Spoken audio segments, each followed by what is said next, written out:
Hello guys, hello. This is for Aquarius. Aquarius, welcome dito sa aking channel, Kapalaran 888. Welcome Aquarius. Tingnan natin Aquarius kung anong messages, vibration, gabay, energy para sa inyong lahat. Alright.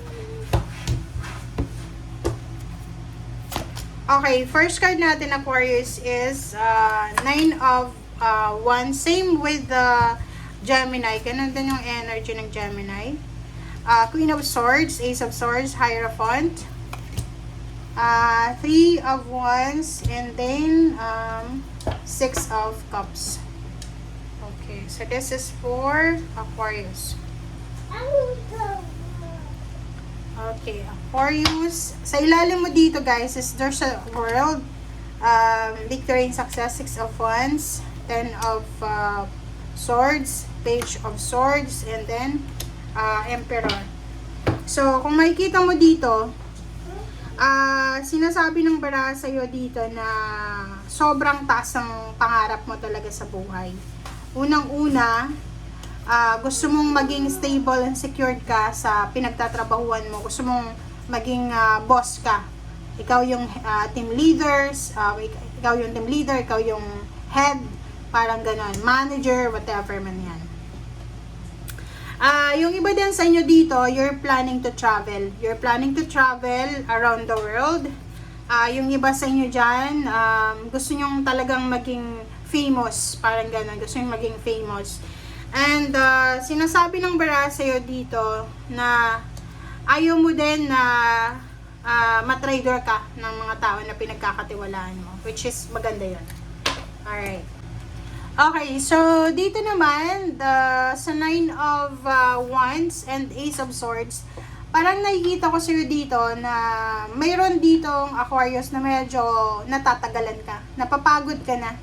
Maybe napapagod ka sa, pwedeng may yun, isang project.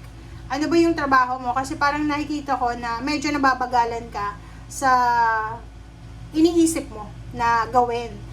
Pwedeng gusto mong, yun nga, gusto mong ma-promote sa trabaho, gusto mong magpagawa ng bahay, gusto mong bumili ng sasakyan, or may binili ka na nahulugan. So, parang nakikita ko sa'yo dito na nahihirapan ka. Nahihirapan ka na, kumbaga, hintayin kung kailan matatapos yung mga obligations and duties and responsibilities mo.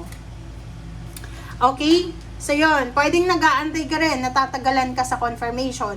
Pwedeng nag-aantay ka ng visa, ng passport, ng documents, government papers,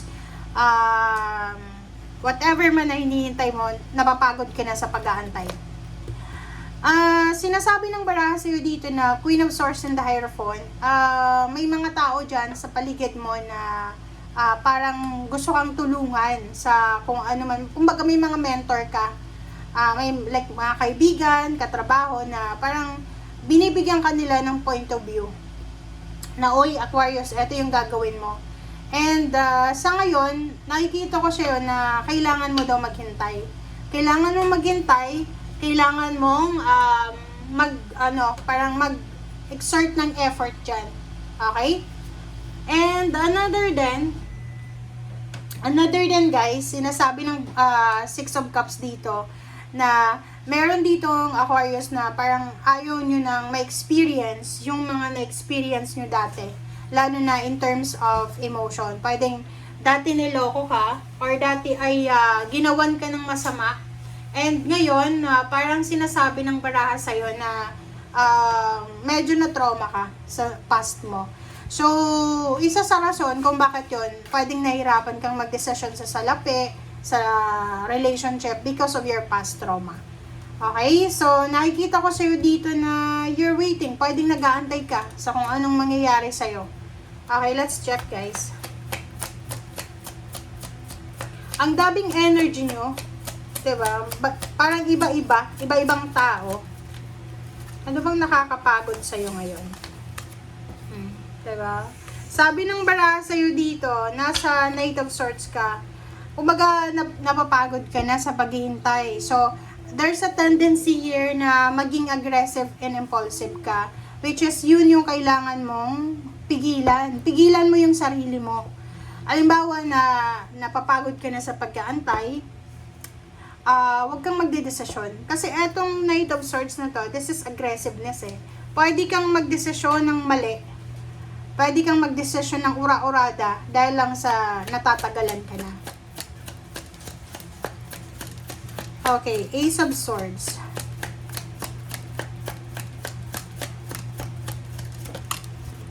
Okay, so yun. This is a confirmation, guys. Maybe you're waiting for news.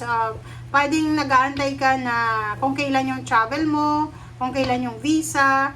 Nag-aantay ka din kung kailan mapopromote ka, kung kailan ba matatapos ito na pinaplano mo, parang ganun. So, marami ka na kailangan hintayin ngayon. Relationship, sabi ng bara sa'yo dito, relationship and even sa trabaho, negosyo, sinasabi ng bara sa'yo dito na magiging masaya ka kung hahayaan mo lang na or sumunod ka lang sa flow of life. Ang nakikita ko kasi dito, isang Aquarius na nagmamadali. Di ba parang gusto mong kontrolin yung sitwasyon? Hindi ko alam na ganun pala yung Aquarius ha. Pero yung energy mo sa ngayon, parang gusto mong parang gusto mong kontrolin yung sitwasyon. Diba? Dapat ganito, ganyan, ganyan, ganyan. Hindi ko alam ano ka ba, CEO ka ba, boss, or whatever. Kasi parang nakikita ko na medyo disappointed ka kasi hindi nasusunod yung mga gusto mo. Okay? Hierophant, ay, nakikita ko sir dito natatakot ka. Natatakot ka na baka yung mga taong pinagkakatiwalaan mo ay traidorin ka.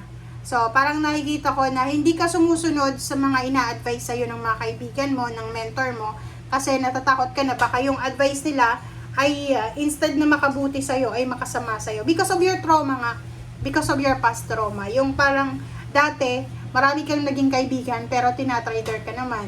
Nagkaroon ka ng relationship mutual, di ba?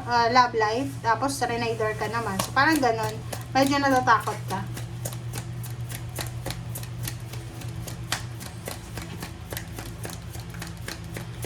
Nakikita ko sa'yo dito na parang palakad-lakad ka. Diba? Parang naiinip ka eh. Ano ka ba? Father ka ba ng mga anak na babae? Kasi ganun eh, pag nag-aantay tayo. Okay.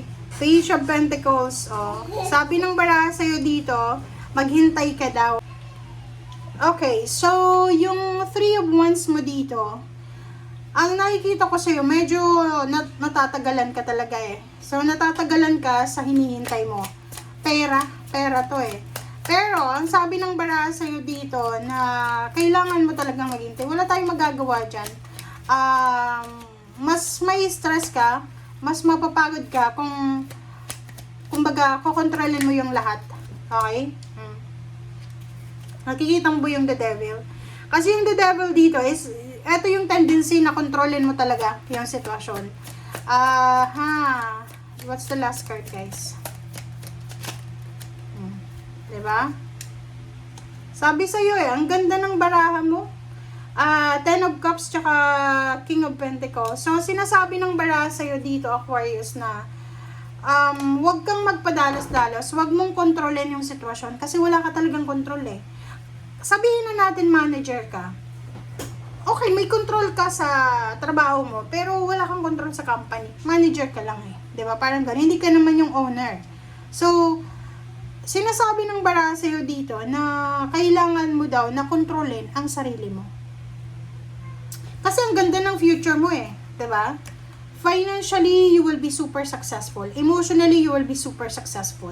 So, bakit mo kinokontrol yung sitwasyon ngayon? Hindi ko alam kung bakit. But, ang baraha mo ngayon is paiba-iba. Parang 10 tao ata yung involved dito. 'Di ba? Hindi siya magkakatugma. Hindi siya resonated sa bawat isa. Alright? So, yun guys. Basta sinasabi ng baraha sa'yo, huwag kang masyadong controlling. And hayaan mo lang, just follow the flow, go with the flow, kasi yung future mo naman maganda eh. Future mo, financially, you're stable, emotionally, ganun din, masaya. So, wala kang dapat na katakutan, wala kang dapat kontrolin. Okay? Thank you guys. Bye!